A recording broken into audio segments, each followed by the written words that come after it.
Assalamu alaikum. I am Salmaan, a member of the Australian National Imams Council. I'm pretty cool.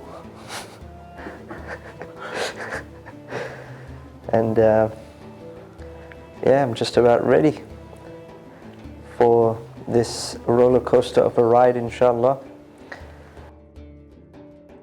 Islamophobia is an unwarranted hate. Actually, Islamophobia is an unwarranted fear of Islam and Muslims. Fear of Islam and Muslims. Okay. Yeah. So, do you think it is like social disease, or someone described it cancer, or behavior, or legitimate fears, or what you just thought of? Well, I think there are a few different angles to this. There are people who are more sympathetic towards Muslims and Islam.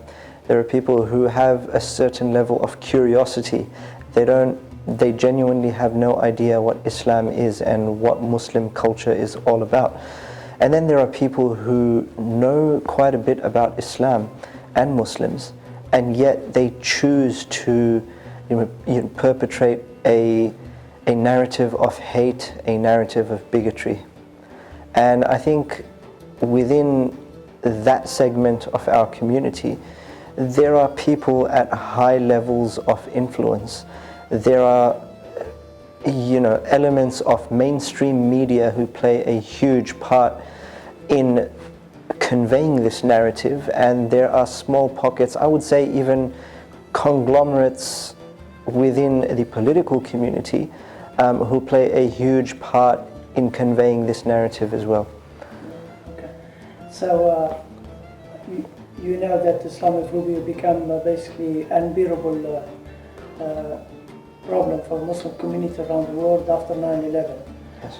Do you think that's something to do with terrorism itself, or with the West, or with the conflict between East or Muslim and the West, or something beyond that?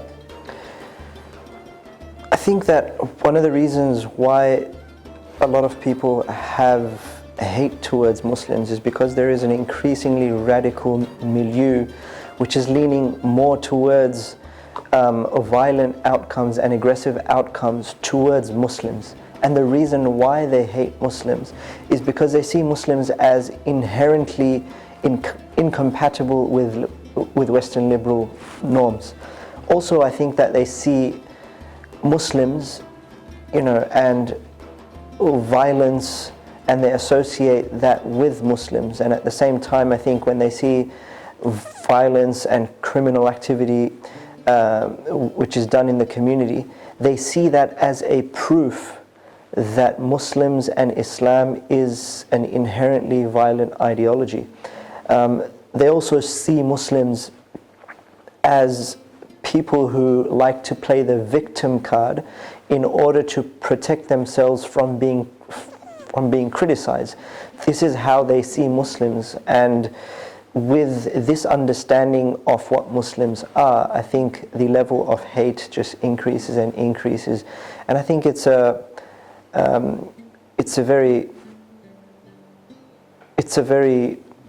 very dishonest and an uninformed understanding of what the Muslim culture is and what Islam is all about.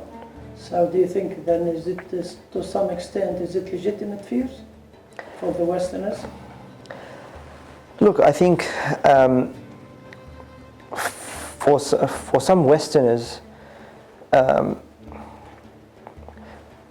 think for the wider community, there is an element of genuine curiosity, genuine uncertainty about Islam and Muslims. But I think it can be solved with a social change, with Muslims interacting more and getting involved in mainstream spaces much more than they are right now. And I think that is happening more and more in the past few years.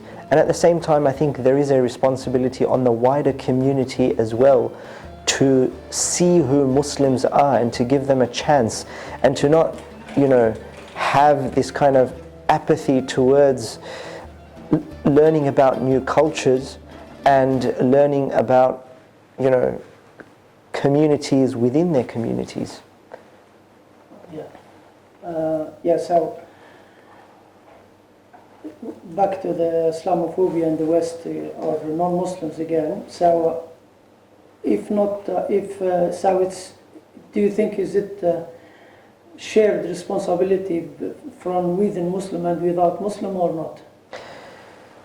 So who to blame for Islamophobia at the end of the day, basically? Look, I think there is a social responsibility on every member of the Australian community to be able to, live with cohesion and to try to contribute to society. And I think there is a social responsibility on Muslims to try to get involved more and to have a stronger presence in the Australian community. At the same time, in the same breath, I think that the wider community has a social responsibility as well to try to know who Muslims are and who their communities are made up of.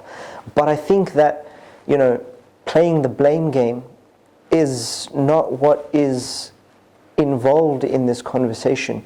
In fact, I think that social responsibility has no connection with the hate that is being perpetrated, and I think that there is no excuse for bigotry at all in this. Yeah. Some people, they blame the media like by 80% or so. There's particular media around like Murdoch Media, News Corp, blah blah blah, far right and new conservative and post 9/11 and Howard government and so on and so on. And these people, their job is to make the mainstream Australian basically scared of Muslim by constant bombardment of things, bad news or negative news about Muslims. So what do you think? Do you agree with that, or do you have different? I think there is a huge role that the media has played in demonizing Muslims. Mainstream media outlets, and I don't mean all of them, but there is a huge proportion of the journalism community who has to take a responsibility for the messaging and the the reporting that they do.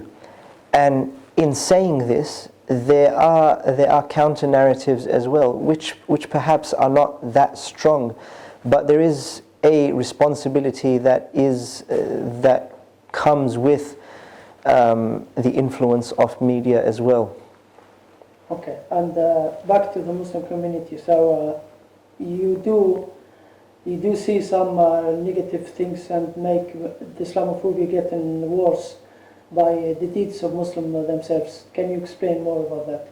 Sorry, could you repeat that? So the Muslims themselves, they cause, to some extent, they cause Islamophobia by living into ghetto or not to be proactive within the mainstream community or whatever. So can you elaborate on that?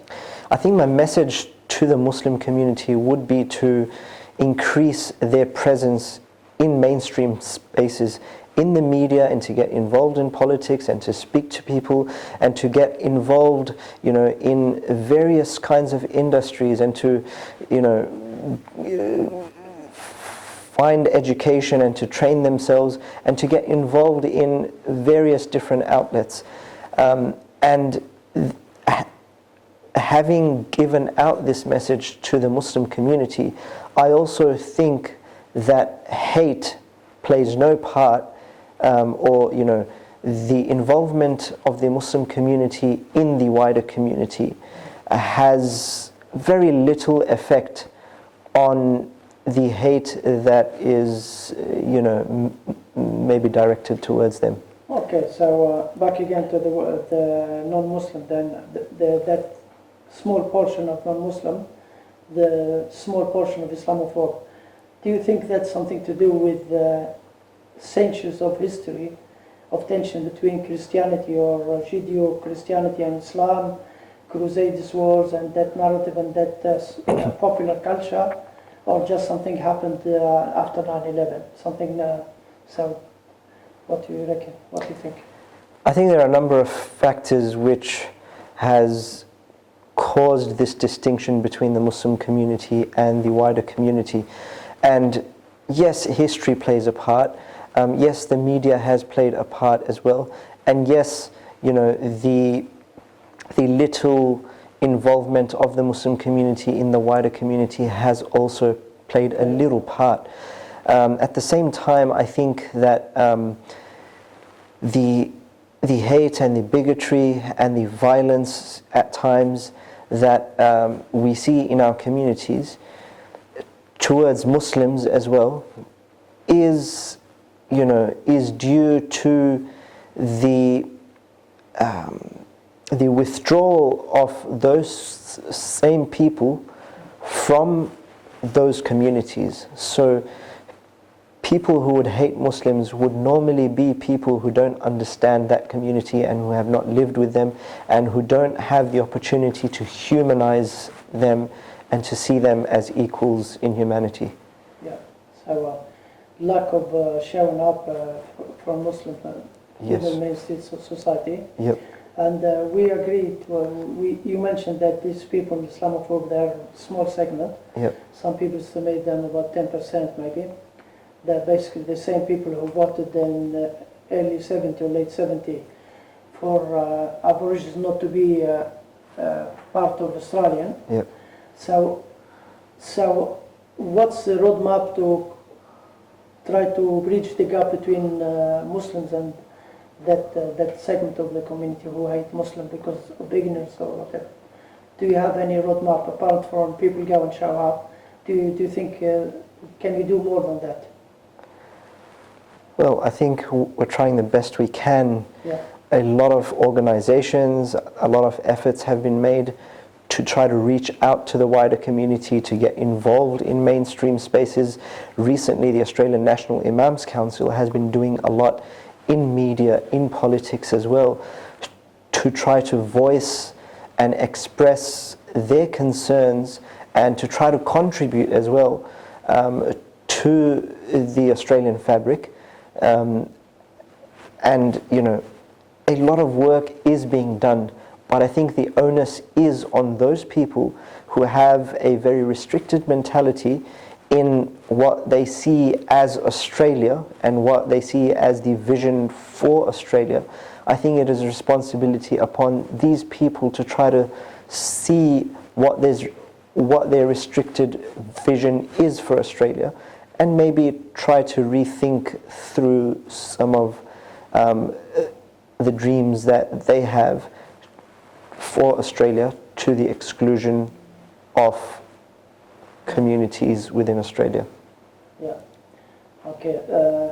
Go now to the Islamophobic attack. Do you have any personal encounters with people who came to you as imam and complained or told their stories about Islamophobic attack, especially sisters? Do you have any? I had a. So that's a question to trigger you to talk about this section. Yeah. So we don't need to answer me like answer question. I need you actually to give a sentence. I had a very personal experience actually. Okay. My wife just a few years ago was attacked. It was a case of common assault, and it happened at our local supermarket. She was attacked by a perpetrator who yelled out some hateful comments about Muslims.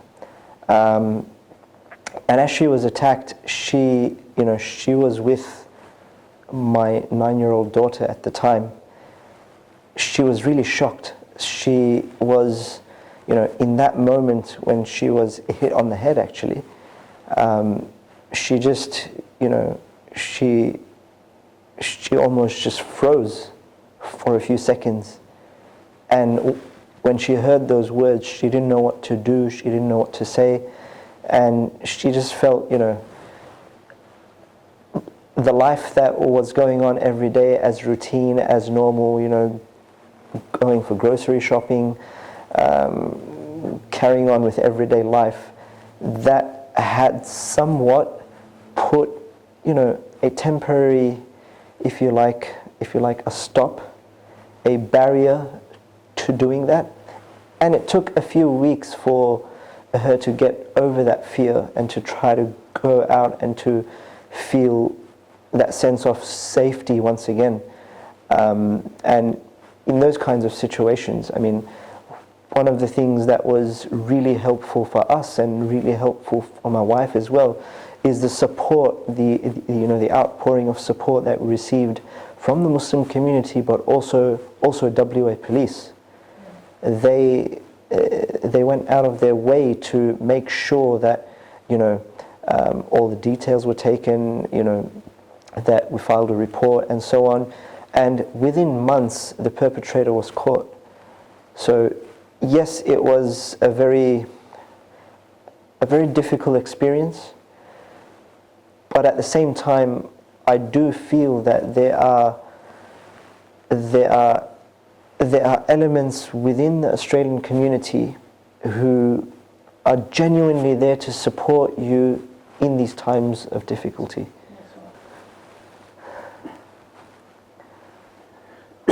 Look, in my vision for Australia, the recommendations that I have, especially for the Muslim community, is that you keep increasing your presence and you keep increasing your scaffolding the Muslim experience in Australia. In the same breath, I think a message needs to be given to the wider Australian community as well. Your country is my country. I love this country. I want the best for this country. I want this country to thrive. And I don't want to have to reassure you that these are my sentiments. I want you to trust me, and I want you to trust us as a Muslim community that we feel this way about Australia. But the message that I have for the Muslim community is that we need to keep increasing our presence and keep increasing our contributions to this country. We need to keep scaffolding the Muslim experience in Australia.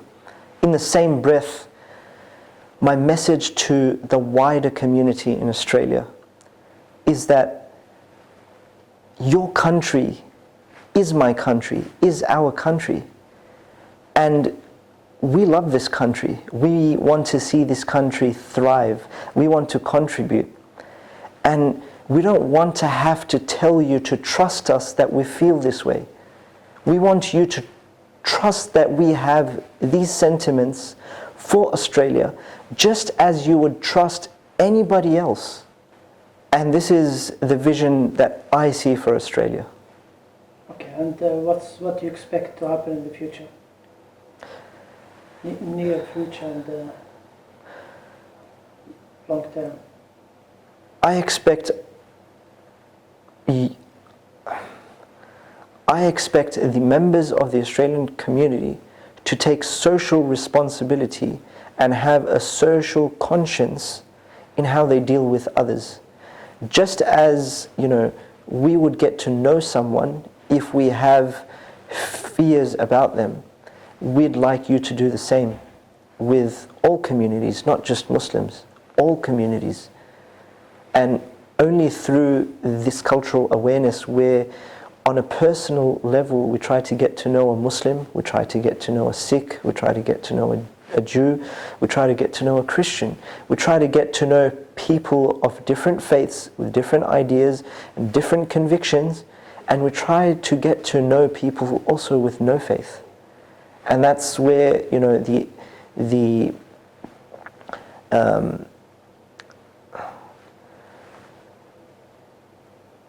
and that's where the understanding and the connection between people is built. And that's when you try to understand and you try to even humanize what you don't know.